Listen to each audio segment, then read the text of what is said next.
निर्गमन अध्याय 11। पहिलौठों की मृत्यु की चेतावनी।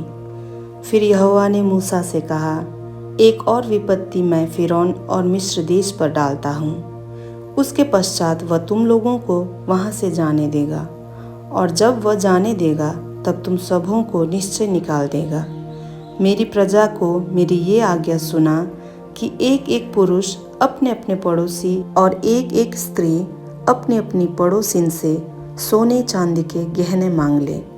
तब यहोवा ने मिस्रियों को अपनी प्रजा पर दयालु किया। इसके अतिरिक्त वह पुरुष मूसा मिस्र देश में फिरौन के कर्मचारियों और साधारण लोगों की दृष्टि में अति महान था।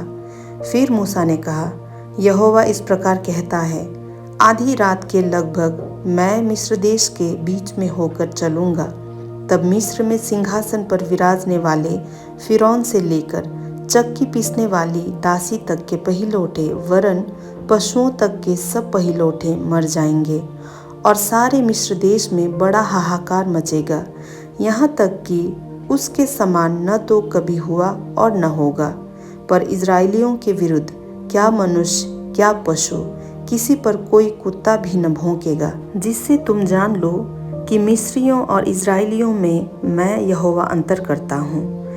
तब तेरे ये सब कर्मचारी मेरे पास आ मुझे दंडवत करके ये कहेंगे, अपना सब अनुचरों समेत निकल जा, और उसके पश्चात मैं निकल जाऊंगा।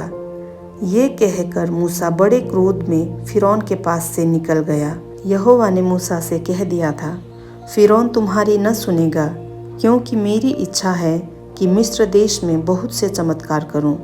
मूसा और हारून ने फिरौन के सामने ये सब चमत्कार किए, पर यहोवा ने फिरौन का मन और कठोर कर दिया, इसलिए उसने इज़राइलियों को अपने देश से जाने न दिया। निर्गमन अध्याय 11 यहाँ पर समाप्त होती है।